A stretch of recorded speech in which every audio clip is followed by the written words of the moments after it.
Jacob Hornberger, thanks for doing this. Thanks for sitting down with me. It's an honor, Mike. I really appreciate it. Oh, my goodness, the honor is mine. We are here in Alabama. We're at the Alabama Libertarian Party convention. And in case anyone's watching and doesn't know, you and I are looking for the LP presidential nomination. And I'm here to ask you something about you and your background, because you're right, as you and I just discussed a moment ago, we only really met a year ago, but I've seen your name around and some of your work around for a long time. So I want to ask you about the foundation. When did it start, and what's it been like? Because a lot of the stuff that you write is really good. It is really good. I'm not just kissing your ass here. I think a lot of people would agree with me. But tell me how you started the foundation, and what has the experience been like? Well, thank you first of all for this nice interview. Oh, It's wow. a nice little surprise here. Absolutely. And well, I started my life out as a practicing lawyer. I wanted to be a lawyer since I was a kid. My dad was a lawyer, so my dad and I were practicing law together. And you grew up in Texas? In Texas, on the border, Laredo, Texas. Mm-hmm. And he and I practiced together for several years, and then he passed away, and I ended up moving to Dallas, started my own practice there. Uh-huh. But What kind of law? Criminal and civil trial work. Uh-huh. So I was a litigator. Yep. And Never would have known. No, I mean you're good off the cuff, so yeah, I can imagine. Good. but when I discovered libertarianism, it just stole my heart. I mean, this became my new passion. And so I had a conflict between law practice, which I liked, and libertarianism, which I loved. And the practice paid the bills. It made a lot of money. And Yeah. I did well. But when I went to Dallas, I was struggling. I was starting to practice in a big city. Sure. But I was doing libertarian stuff on the side, seminars, lecture series, and then practicing law. And so one day I got offered a job at the Foundation for Economic Education in New York. Yeah, right.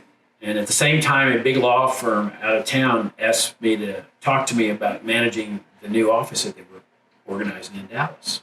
So this was the turning point. This is a moment. This was the moment. This was the moment. So I go to the beach and did a lot of praying, a lot Yeah. of soul searching, and finally said, I got to go where my heart is, even though the money was not very good compared to I can imagine. So I moved to New York. I worked at FEE, what it's called, Yeah. FEE. Still is. Yeah, for 2 years. And I then decided I'm going to start my own foundation. Wow. And that was 34 years ago. And it's been wonderful. I mean, That must have been a hard decision. it was a very difficult decision. I remember when I went into business for myself, it's tricky. It's a tricky decision. That was a very difficult first year Yeah. because I was living without salary. I was living off savings. Macaroni and cheese. Yeah. And starting to build a mailing list and a following. And Yeah. it was extremely difficult. Yeah. But everything worked out. I mean, I've been showered with blessings. We've never gotten real large, but we've gotten to do everything we want to do. And the whole idea was to present a foundation that presented this principled, uncompromising message on Yep. liberty. Yep. And we've succeeded in that. In 34 years. And you still are, by the way. Yeah. You're the guy on the panel in this project that always holds us, right? Holds us to principle. That does the best job at cutting that hard edge. We're grateful for that. We're not always grateful, but in the big picture, we're grateful for that. Yeah, so thank you for asking. That's what I've been doing for 34 years. And sometimes, every once in a while, I'll see a trial going on and say, I'd like to be in that courtroom. Wouldn't I love to sink my teeth into that? Exactly. But this has been the real adventure of my life. And the good Did you Lord start has out as a membership organization? No, just subscribers to our monthly journal and donors. And so it's been a labor of love. It's been a great adventure. And Right. the good Because Lord you're a has membership organization now. No. It's just donors. It's just donors. And Because I know, Yeah. I hope I'm allowed to say this. I put in a tiny bit of money last year and got in the list and everything like that. I think it was already on some sort of a list, but I threw in a little bit of money last year sometime. And I thought I was a member, but I guess I'm not a member. I'm just a... You're a Just a subscriber. thank you. You're a subscriber to our monthly Subscriber journal. is what And it if you means. paid more than the $25 a year, then you're also a donor.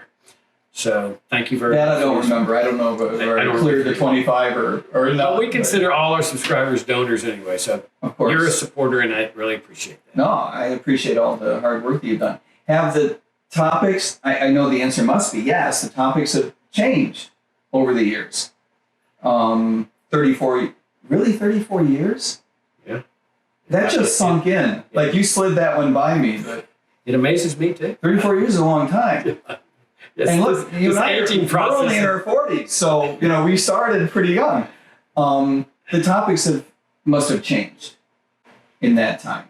Actually, they did. Not that much. It's the same. What I wanted to do, That's sad. I wanted to take the burning issues of the day. I didn't want to just do an esoteric foundation that publishes an article on the minimum wage and why it's bad. We wanted to take Right. something that's going on in current affairs, like a minimum wage law that's being enacted in the state of whatever.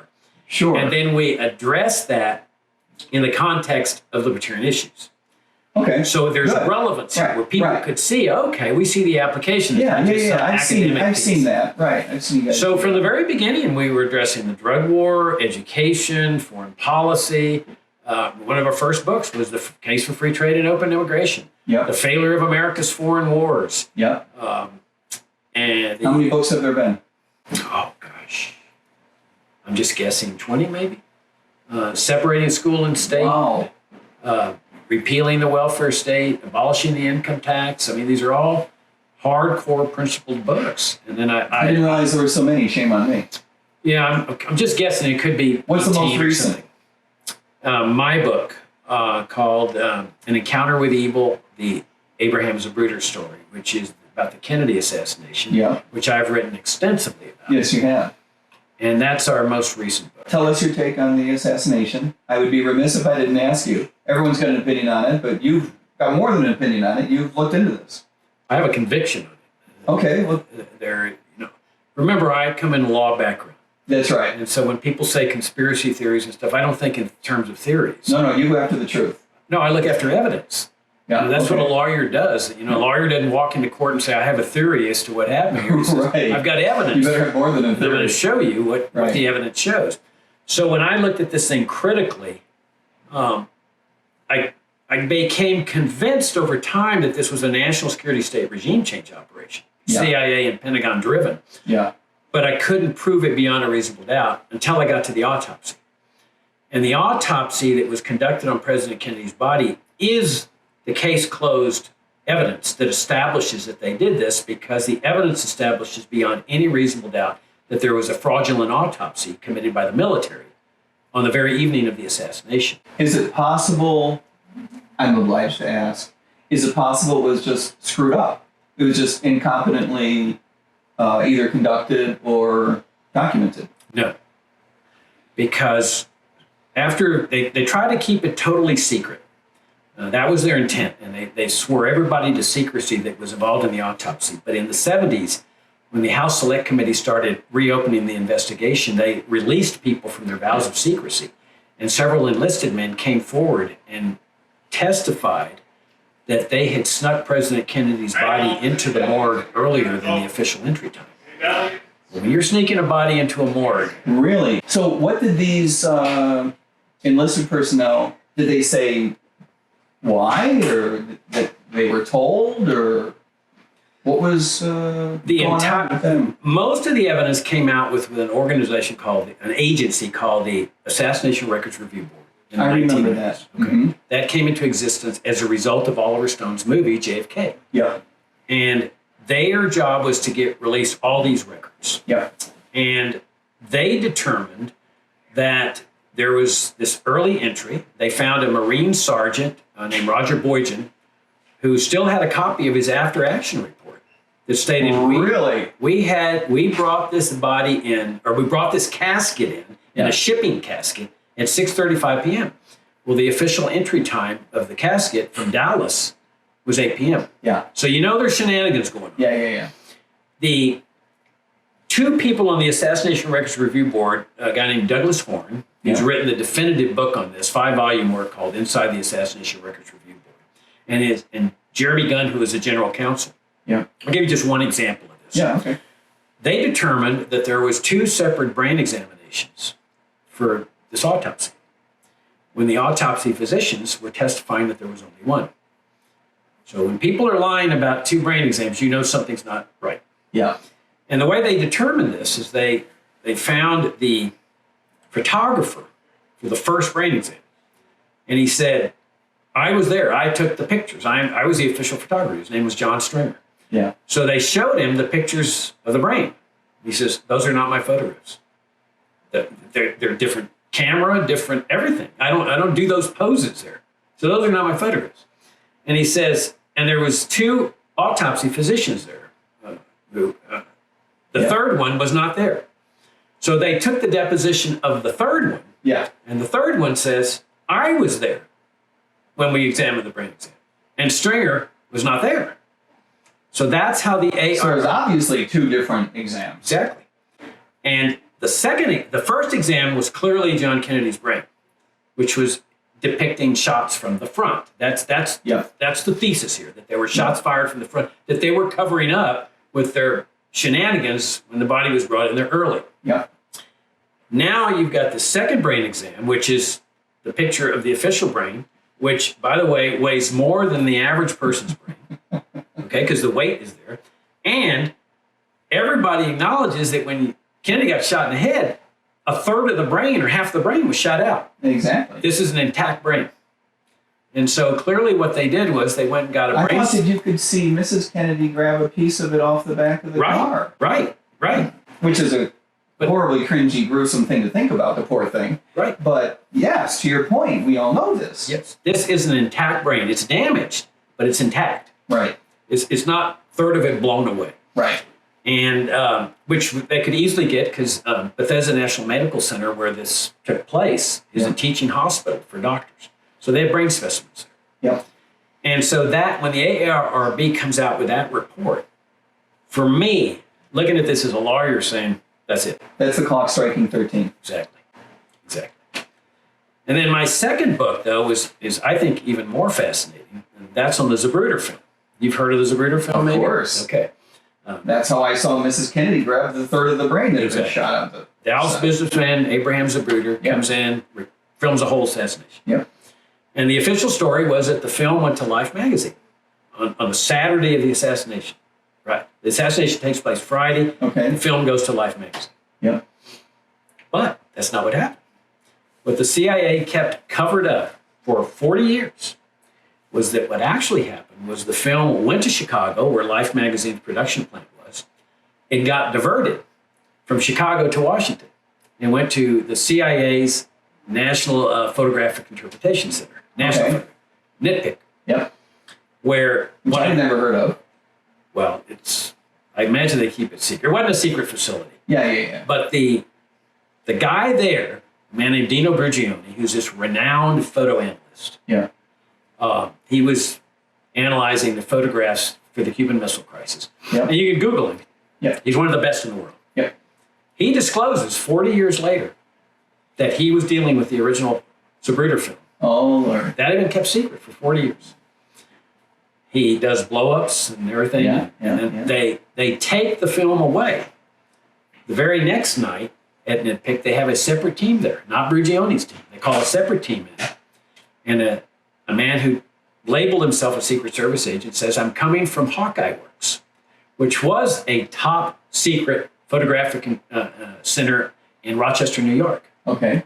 Nobody knew about Hawkeye Works. Well, they knew about Hawkeye Works because Kodak ran something called Hawkeye there. Sure. That was where their headquarters were. But this was also the CIA's top secret facility. I get it. They could do anything there that Hollywood could do. Right. So now I've always made it clear that Kodak had nothing to do with this. So there's no evidence. Okay. But the Secret Service agent says, I've just brought this film from Hawkeye Works, and you're to do blow-ups. But it was a copy. Because it was a... I didn't know it was a copy. Because the film that was taken in Dallas starts out as a 16 millimeter film. Right. But you slit it down the middle. That's the way this 8.8 film worked. As soon as you got it developed, you slit it down the middle, you connect the two ends, and it's now an 8 millimeter film. So they slit the film in Dallas. So when it comes back to NIPIC on Sunday night, it comes back as a 16 millimeter, which is impossible. You cannot put an 8mm, you can't paste it back together. Right. Which indicates conclusively that they had to have made a copy. Right. And that's what they were copy with. is an altered copy. The copy that you see on TV, on the internet and so forth, and that you saw on JFK is an altered copy. And that's the thesis of my book. That is fascinating. Yeah. That is fascinating. Were Hunt and what's his name? Whose name I can't remember, at the assassination? Not clear. It's not clear. Because there are those who say you can see ghostly images, it's not, literally not clear. Yeah, I've never put much stock in any of that because it's not conclusive. To me, I need evidence that's conclusive. Yeah. And that's why I point to the autopsy and the film. All the other stuff of how many shots there were and what the bullet trajectory He's up in the air. He's up in the air, as far as I'm concerned. Yeah, up in the air. I saw on television once, or beg your pardon, on YouTube, and now I can't find it anymore, about which I probably should not be surprised. A confession by a fellow who is in jail, whose name I cannot remember. If I had known you and I were going to discuss this topic, I would have done a better job of looking things up. But now that we're into this topic, a guy who was in jail for something else, long term, like a felony murder, was confessing he was the second shooter, is his claim. And he says that he was employed by the mob out of Tampa who drove out to Dallas on a CIA contract, and the CIA backed out with 2 days to go. And for reasons that he was unclear about, he didn't know, his bosses ordered him to go ahead and do it anyway. And that the guy who was supposed to be the second shooter didn't do it, so he did. I don't know whether this is whether he's telling the truth or not. Having watched a lot of people make confessions over the year in my business, he struck me as extremely credible. His level of detail and his lack of emotion about it. He just seems totally matter of fact. And he said that he pulled the second shot from the front. With that, is it? The details are all up in the air, but you believe that the second shot was from the front. At least one shot came from the front, probably two. It was your classic military ambush. They had to make sure they killed the king. If you're going to kill the king, you better make sure you do it. Exactly So right. it was a classic ambush, and shots were fired from the front because it was an ingenious scheme. I compliment it in a negative, perverse, warped sense. I understand. In the sense that it was totally Well thought. It was amazing. You fire shots from the front as a way to get the investigation shut down. And that's what they did. Because you see, if there's shots fired from what they're doing is framing a guy. Framing Lee Harvey Oswald. Oswald was a patsy in this. Exactly. And almost certainly, 99% certain, a government agent. So, and he said, I'm a patsy, I'm being framed. Well, if you're going to frame a guy firing from the rear, it stands to reason that you're only going to have shots fired from the rear, right? That's logical, Absolutely. right? Absolutely. Why would you have shots fired from the front if you're framing? Right. I've always wondered this. This is the ingenuity of this plot. Because Oswald's cover as a government agent was a communist. That's right. They portrayed this guy as a communist in New Orleans. Yeah. He was in the middle of the intelligence sector in New Orleans. He got a job with a right-wing organization. No right-winger in the Cold War would ever hire a communist. It didn't make sense. They ship him down to Mexico City. They make sure that all this hullabaloo that he went for the Soviet embassy. Right. So he's got this aura of a communist. Right. So if you fire shots from the front, and you've got a communist firing from the rear, and you got shots coming from the front, that can only mean one thing: a communist conspiracy. And so this is a Soviet-Cuba plot that kills Kennedy. No doubt about it. Okay? Yeah, exactly. That's what they want it to look like. Exactly. What does that mean? That means World War III. Yeah. It means the American people would demand retaliation. So the point is that to the extent to which someone figures out any detail about this, they might terminate the investigation in an effort to avoid an international conflict. That's exactly what happened. Katzenbach, the Deputy Attorney General, I remember. on Monday morning says, We need to convince the American people that this is the lone shooter. Hoover did the same thing, I think, the day before. Yeah. We need to convince Americans it's a lone shooter. In other words, to avoid World War III, they have to shut the investigation down and pin it on the guy firing from the rear, and convince the insiders that we can't go to World War III. Now, it seems unlikely that, and you're not saying that they were involved, but it seems unlikely that Katzenbach was involved.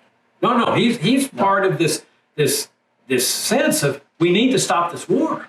But isn't there a risk at the time, you would imagine, I would think, that there might be an alternative risk, which is some people would get angry and say, yes, we are going to go to war over this. We need to investigate this to its fullest extent. That is a very insightful observation. Okay? So what would be the response to this? Now this is... Internal conflict. No, this is Lyndon Johnson's complicity in this. So again, is the ingenuity of the plot. Yeah. What were the Kennedy brothers doing with respect to Cuba during this period of time? From the time they took office with the Bay of Pigs invasion. Yeah, they wanted rid of Castro. Exactly. There was Operation Mongoose. Right. That was where they had sabotage in there. Yeah. They had terrorism in Cuba, everything to get rid of Castro. Right. The CIA was doing assassination plots against Castro. Right. So if somebody inside the government, like Earl Warren, because when Johnson goes to Earl Warren and says, I need you on this commission, he says, Warren didn't want to do it. He says, it's a conflict of interest. I'm Chief Justice of the United States. I remember, yeah. Johnson says, you have to do this for your country because we're looking at World War III. Yeah. Yeah. If somebody says to him, well, why not retaliate? Yeah. Johnson simply says, it's the Kennedy boys that started this, and I'll be damned if I'm going to go to World War III over what they started. Castro and the communists are just retaliating. They got to the Kennedys first. We need to shut this down because I'm not going to war over something they started. Wow. It's ingenious. It's dark. It's more than dark. It's black. It's black. But it's absolutely ingenious. And all this is really set out. Two books that I highly recommend. Yeah. Is Doug Horne's Inside the Assassination Records Review. Yep, got it. JFK and the Unspeakable by a man named James Douglas. Best introduction. Okay. It is the absolute best introduction. Very profound book. Yep. And then I'd also recommend my book, The Kennedy Autopsy, which is our all-time bestseller of all time at FFF. Yeah. And then my newest book. How many books have you prepared yourself? On this subject, 3 books. The Kennedy Autopsy, The Kennedy Autopsy 2, An Encounter with Evil, also indirectly, The Evil of the National Security State. Which is related but covers a lot more ground. Exactly. And you have prepared other books outside of this topics. That's right. Okay, tell us about those. We've got Separating School and State, How to Liberate America's Family by Sheldon Richman. Time to Repeal the Welfare State by Sheldon. The Abolition of the Income Tax by Sheldon. The Case for Free Trade and Open Immigration, which is edited by Richard Ebeling and me. The Failure of America's Foreign Wars. The Constitutional Liberties that I wrote, that I authored, Economic Liberties in the Constitution. Others. A book by Doug Horne, JFK's War with the National Security Establishment, Why Kennedy Was Assassinated. This goes to the motive of this war that was taking place. And covers 60 to 63, I'm sure. Absolutely. The whole war, that it's beginning with the Bay of Pigs, and proceeding on through the Cuban Missile Crisis, through Kennedy's speech at American University in June of 63, where he threw the gauntlet down and said, I'm making friends with Russia, and this Cold War is effectively That must have been the last straw. That was the definite last straw. That was the last straw. It starts with the Cuban Missile Crisis, because he cut a deal with Khrushchev that essentially left Cuba in communist hands permanently. Yeah. And that was it for as far as the CIA. They couldn't stand that. They couldn't stand it. They couldn't stand that. And then Kennedy throws down the gauntlet again in his peace speech at American University and says, we're going to make friends with Russia. We're not going to have hostile relations anymore. And then he issues an order withdrawing all the troops who are in Vietnam. Yeah. Well, this was the last straw. Yeah. This was a man who... It would have been a different world. Oh.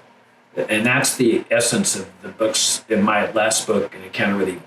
Totally different world. we would not have had this perpetual war, perpetual crisis.